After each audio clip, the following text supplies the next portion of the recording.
A challenge has been issued. A challenge to make the most over-the-top super smelter possible. How fast can we smelt a double chest of stone? I may have taken this too far. Welcome to the Super Smelter Challenge. Behind me is my entry to the Super Smelter Challenge. Wait, no, hold on, that's not it. This is it. Yes, this is my entry to the Super Smelter Challenge. This is version 2. Over there is version 1. So what I'm going to do today is tell you all about this challenge, what it entails, and walk you through these contraptions and show you how they work. And this is insanity. This is the biggest smelter I've ever built. And we'll take a closer look a little later on, but first I want to talk about what this challenge is exactly, and also I thought it'd be interesting to go through the design process. So over here you can see I've been designing bits and pieces, and some of it worked, some of it didn't work so well, but yeah, this is the trial and error of designing a contraption. So I thought that would be interesting to go through that process. So first of all, what is this challenge? This challenge was issued by Gustav Svenson. I'll put a link in the description to a video on his channel where he goes over all the details of the challenge and also shows a design that he put together himself. So it's well worth a watch. So make sure you check that out. So what is this challenge? Well, you start off with a double chest filled to the brim with stone. You then have to smelt each and every item as quick as you can and get all the items into an output chest. So you end up with all this smooth stone in the final chest. Now the timer starts when the first item leaves the input chest, and the timer stops when the last item enters the output chest. Now Gustav's time, the time to beat, is 2 minutes 21.93. That is the time we're after. Now that is it in terms of the rules. So you don't have to have something that's repeatable, that's a super smelter that can reset itself or anything like that. It doesn't have to be survival friendly or space efficient or anything like that. The goal is smelt this chest and get it into this chest. That's it. So this is what this video is all about. So let me talk you through my full thought process and show you what I came up with along the way. This is the first contraption that I built, and actually it's pretty good. It gets all the items smelted in less than 2 minutes. So it's something like 1 minute 57, it gets all the items smelted. But it's a little bit unreliable, I found in my testing. It doesn't always smelt all the items. So let me talk about how I kind of come to this design first of all, and the interesting components of it. So over here I've got some setups. So let's talk about each component one by one. So when you're faced with a big problem, the best thing I find is to break it down into lots of smaller problems, solve each one of those, and then put the answers together. So the first problem is, how are we going to empty our input chest as fast as we can? Well, my first thought is to use a hopper minecart. So here we have a chest with just 5 stacks in it. If I put a hopper minecart underneath it, you can see these items get taken out pretty quickly. So that is a good start. But there's something else we can do as well. Here we have an activator rail that is powered, and if I put a hopper minecart on top of that, it locks it. And you can see here none of the items are being taken out. But if I put another 4 down here, so 1, 2, 3, 4, we've now got a total of 5 hopper minecarts here, and here are our items still not being taken out. If I remove the power from the activator rail, you can see these items get taken out super quick. Look at that, super quick. And there is also an extra benefit here. Each of these hopper minecarts will have exactly a stack. So let's take that one, break it. The next one, we can break that one, and you can see all of these will give us exactly a stack for each hopper minecart. This is pretty good. So then the last one there, that should be the last one. There we go. So each of those hopper minecarts got an even distribution of all the items, and then we can just send them on their way. But what's faster than 5 hopper minecarts? How about 54? So there's 54 hopper minecarts right here, and of course that's 1 hopper minecart for each of the stacks here, each of the slots in a double chest. And here's a little contraption here. I won't go over too much of detail, but the basic idea is we have this piston that pushes all the hopper minecarts underneath the chest, so they can suck out all the items. We keep the hopper minecarts locked with this activator rail that's underneath, and it's powered by these 2 blocks here. So when it gets pushed over, it's kept locked, and then we remove the lock over here once they're all moved over, because if they're allowed to suck items as they're moving, then you don't get an even distribution. So let's try this thing out. If I press this button here and look in this chest, look at this, look how fast they come out. that is a good start. And then once it's finished, it retracts, all the items come down here. So we have all the hopper minecarts down here, each of which have 1 stack each. So the next problem is, how are we going to deal with these and get these items smelted? The next problem is, how are we going to separate these hopper minecarts? And I guess, why do we want to do that? So what I'd like to do, I think, is because we have one stack of stone per hopper minecart, I'd like to run each hopper minecart over a set of 64 furnaces. So that way we can get these smelted as quick as we can. So how are we going to separate them? Well, the best thing I can come up with is this little thing where I have, imagine this is our input chest. Our hopper minecarts have fallen down here into this waterlogged rail. This is an activator rail that's powered, so they can't pick up any more items. And of course, each one has its stack of stone. If I click on this, there we go, is our stack of stone in each one.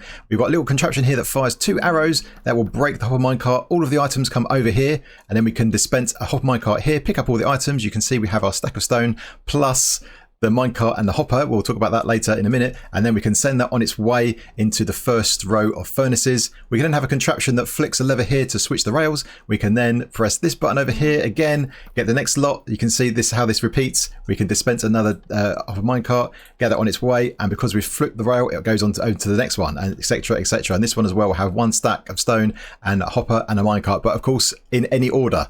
So this is going to cause us some other issues. So let's talk about the next problem of how we deal with the hopper minecarts from here. The next part of the hopper minecart's journey is this component right here, and already my spider sense is tingling that this system is getting too complicated. But I persevered anyway. I wanted to get something working, so let's see what we can do. So here we have a hopper minecart, and it's got these items in it, and they can be in any order. Now when this hopper minecart goes over the furnaces, it's going to start taking items from the left towards the right. So if the items are like this, then the first furnace will take the minecart, the second one will take the hopper, and then the stone will go over the others. Of course, that will break stuff. Not all of our stone will get smelted up. So we need to deal with these items. So how do we do that? Well, we first of all go over this thing here. This is a standard item filter. So because the hoppers are stackable, we can take those out quite easily. Then we're left with the problem of how do we take out the minecart if it's in the first slot. If the stone's first, we don't care. It's all good, but we need to deal with it one way or the other. So here we take out the first item. So if the minecart is there, we'll suck up the minecart. We then behind it we have this non-stackable item filter. So if it's a minecart, it will go through here over to here. If it's stackable, so in other words, if it's stone, the stone will stay in this hopper, and then when the minecart comes down here, because this hopper is facing this way, the minecart sucks it back in again, and then we can go on our way to our furnaces. We then have this contraption here to do the auto switching of the rails, so that's quite straightforward. We have detector rails once we go past, and then a little bit of redstone behind to switch the track. So let's just see how that works. So here we have this configuration with the minecart first. If we send it on its way, you can see it goes over these 2 sections, and then over there, if we look in the minecart now, what do we have? We have just a stack of stone. That's all good, ready for the furnaces. So that was the next part of the puzzle, and that works for all configurations of what can be in the hopper minecart. So next thing to do is to build this up, and we need to have all of our furnaces, which we've put together over here. At this point, we're in pretty good shape. We have our hopper minecart, and it's got 64 items in it. So now we can send this across our smelter, just like this. You can see all the items get deposited. You get 1 item for each furnace. There we go, and they get smelted up. It takes 10 seconds for 1 item to get smelted. And behind it, you may recognize this if you're not new to the channel. Here's the items all coming out. So this is what I worked on before in my Legacy series, in my Super Smelter. So basically what happens here is when the items are finished, they come through this hopper. It gets detected by this comparator, which then we have an observer looking at that for the change of state, which then comes down here, powers this dropper via this observer, which spits out all the items. So we basically get all the items coming out. There we go. There's our stack of smooth stone all come out of here, and that is pretty good. So now what we're going to do is stick all of these components together for one system, which is this thing over here. Let's give it a test. So here is the full system. So here we have our input. Here's our input chest that's got all of our stone. Here's our 54 hopper minecarts on our input system we spoke about earlier. Comes down here, falls onto this detector rail. Here's our arrows to break the minecarts and whatnot.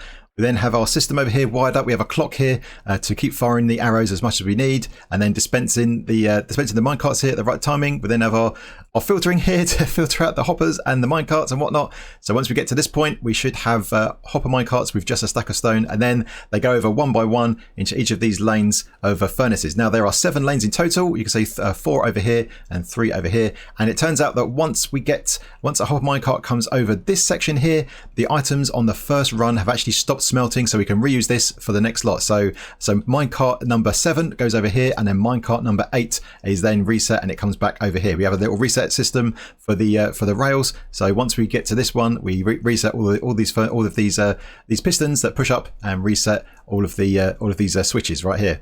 So let's give it a test, Siri, and see how this works. So let's press this button, and over it goes. So that will unload all of this super quick. There we go, all unloaded, and that should put it down here, and then the clock should start. All the items come over, and this is actually pretty cool to watch. So you can watch all these hopper minecarts one by one, and this is pretty quick. This is pretty good. So this, I think I said earlier, but this takes 1 minute 57 roughly. I didn't do an accurate timing, but that was pretty much what it was. And you can see here, now number 8 now goes back over here, and all the items start coming out. You can see here is all the smelted items coming out here. I can just stand here, and this is my idea to stock up the output chest. Just use a player. We don't need to have loads of hoppers and worry about them being fast enough. We can just grab all of the items here and put them in to the chest ourselves using the player. So that is pretty quick, and yeah, that is my solution. You can see the hoppers are still going across, and this works out pretty well. Now this is unreliable, and why is that? I had a lot of trouble trying to troubleshoot this. Essentially what happens, or what can happen, is this thing over here, you can end up with some of the items getting mixed up. So when one hopper minecart comes over, it can end up, because of the timing here, sometimes some of the stone comes out faster than other times, and you can end up with more than one stack of stone in this hopper minecart. So we could probably adjust the timings of this to get it more reliable, but at this stage I was thinking, this is way too complicated. There must be a better way to do it, and there is. It's over there. After spending all that time on the first contraption, I was a little disheartened because it wasn't really working out as I wanted. We did beat the time, but it wasn't reliable, and in my book that's not all that good. So I kind of put it down for a little bit, and while I was out driving one day, it hit me. Let's do this a totally different way. Let's make this as simple as we can at each stage. So what is the simplest way to empty a chest? Well, you can just break it. That's the simplest way. We don't have to have hopper minecarts doing some kind of weird unloading stuff. Just break the chest into a water stream. All the items are unloaded. That is super fast and super easy. The next thing then is, how do we get them into hopper minecarts to put over rails? Well, how about we just have this? We just have 54 hopper minecarts in this kind of configuration. So we have 4 here, and then behind it we have this little system to know when they're filled up. And each hopper minecart has 4 of their slots filled up. So each hopper minecart can only take 1 stack. So we have that for all of them. So here in this chest we have 4 stacks of stone. We have 4 hopper minecarts here, each with a unload system. So we have this have a comparator reading the contents from behind it, because it's sitting on a detector rail. That will then power this block, which powers this redstone, which then this observer can see, which then powers this repeater. Then through the ice, we then power this gate, so it opens and sends the minecart on its way. So let's give this a test, shall we? If we break this is to make sure we're not going to get any leakage of items. So let's put that here. We break this, all the items go across. They then should send off all of these hopper minecarts. There we go, and they should all have exactly 1 stack of stone in the first slot. So isn't that much easier? So much easier. So before we had all those other systems to do all that stuff, so we've now already in a very quick succession got all of the items. Now one little detail here is that we align all of the items over here on the right hand side next to this honey. Honey is a little bit smaller than a block, so the items can actually come and overhang here. We need to do that because these hopper minecarts here are angled. They're actually a little bit over in this area here. So a little bit of a detail to make this work, but essentially imagine we had all of this times 54, so we have 54 of these hopper minecarts going along there. We can get these smelted as quick as we can. So what about the smelting? How can we make that better? When I was thinking more about the smelting, I was thinking, what's the optimal way to smelt all these items, this double chest of items? Now ideally what we really want to have is we want to have 1 furnace per item, right? So that would mean we need 3,456 furnaces. That's okay, we can do that, right? So that does give us another problem though. That means that if these furnaces are too spread out, that means we'll end up with more travel time of items, either the hopper minecart on top or the items underneath. Once they come out, they need to travel to the output chest. So we want to kind of get this as dense as possible with no extra space. So we've kind of got a similar system to this one over here that I've designed, and this is much more compact, so we can pack these together a bit closer. So how does this work? So here we have a furnace, and we have an observer looking at the furnace, and that will actually give us a signal whenever this furnace changes state, which is when it lights up or when it stops furnacing. Or when I say furnacing, stops cooking. So you just saw it there, the light come on when this starts cooking. So each item takes 10 seconds. So after a few seconds, you'll see that the furnace comes out, and there we go, have our signal comes out. So we can detect that.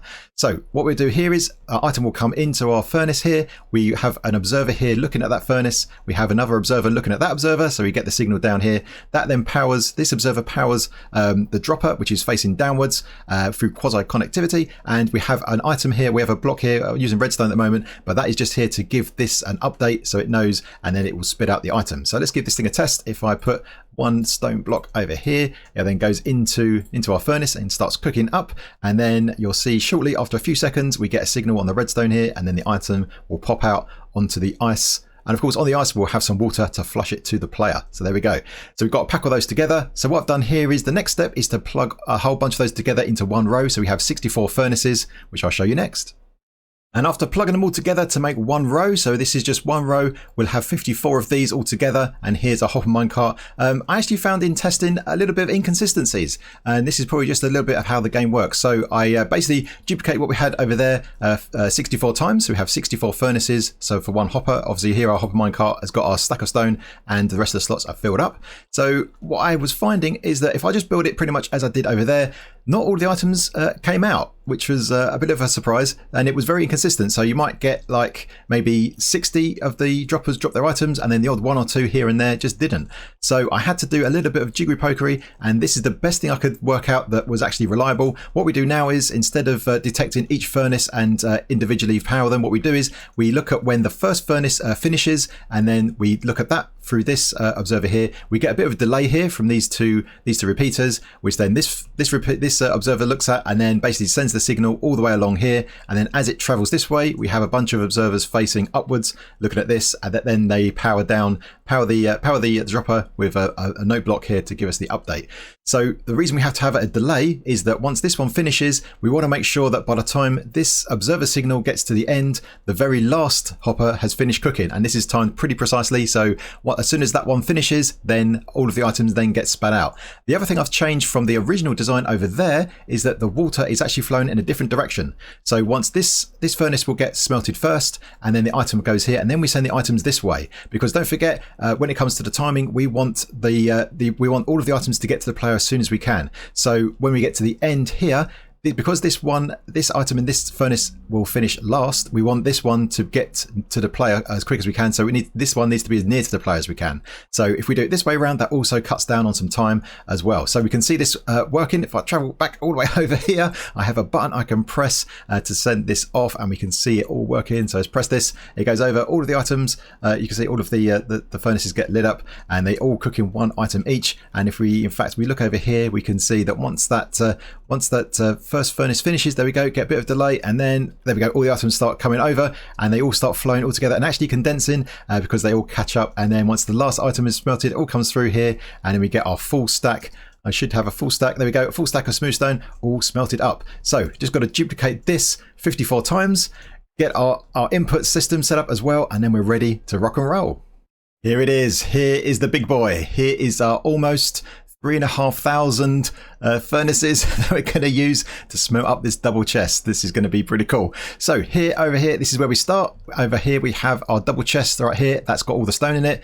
That's all going to drop into this waterway over here, and then of course all the items going to get aligned on this side on the honey, and then it can go into the 54 hopper minecarts over here, each of which just has one slot available. Of course then they will go over the 64 furnaces for each one of those into our system. So all of the water then flows this way, and will then end up in another waterway going this way, and that will take all the items that way into that corner over there. So the last item to get smelted is going to be the furnace, which is right over there in that corner, but that is closest to the player. So hopefully we won't have too much delay in getting the items to the player, and the player is then going to try and get them into the output chest. So how are we going to break this double chest? Well, we could break it as a player, but of course then that takes two operations because there's two blocks to break.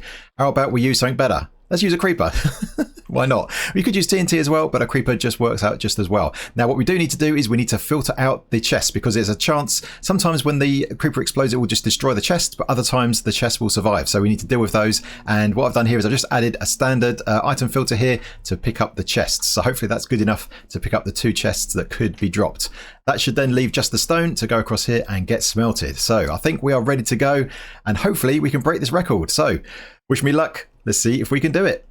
Let's get the time to beat on the screen so we can see what we're aiming at. That is 2 minutes and 21 seconds. Now, this contraption over here does beat it. We get it done in under 2 minutes, but this I didn't do an official timing, and also it's too unreliable to count, so that is not in the running. But this one over here is our actual machine. So have your guesses. How long do you think it's going to take to smelt up a double chest? I'll give you time to think about it. Okay, ready to start, and then we've got to go over to the output chest as quick as we can. Okay, guy, let's go. Kaboom, there he goes, and all of the items have dropped down, and they're making their way across the honey, across the ice, and all the upper mine carts have picked them up, and they are on their way, depositing them into their furnaces already. This is super quick and much better than my first version, and it's pretty cool seeing all the upper mine carts going across. And yeah, just gonna take a few seconds for the items to start coming out into this waterway. We should see them flowing across any second now, and here he goes. Here are the first lot. Yeah, just got to put them into the chest. So just waiting for the items to come in. Should be any second now. And we've got to be Johnny on the spot with this. Okay, fill up the inventory, get those in. And the next lot, get those in. There, stop. Okay, how long did that take? Let's check the time. 35.5 seconds. That's what I'm talking about. Much better, much better. I'm much more happy with that result. And actually the 0.5 there is not quite accurate. That is actually the number of frames. And because this video is 60 frames per second, we need to make a slight adjustment there. So this is actually 35 seconds, 0.83. So that is the actual time it took to smelt those items. And I think I could make it a bit quicker if I was a bit better on my keyboard and mouse and get the items in that chest at the very end. I think I wasted a second or two there. But yeah, still pretty good. Still pretty good. So what do you think of that? I had a lot of fun designing up this Super Smelter as part of the Super Smelter Challenge. So why don't you have a go as well, see what you can do. And if you've got some ideas for some other challenges, either get them in the comments below, or if you want to make a little video explaining your idea and maybe showing off your design to solve your challenge, then you can tweet it at me. There is a link in the description for that as well. And it just goes to show that sometimes you have to break down your big problem into smaller problems, and sometimes the solution you come up with isn't all that good, as you can see behind me. But if you persevere and give it another go and try and think differently, then sometimes you can actually get something that's pretty cool. So I hope you enjoyed the video, and if you did, then please hit the like button. And if you're new, then feel free to subscribe. And if you've got any comments or suggestions, then go in that comment section. Alright my geeks, till next time, I will see you later.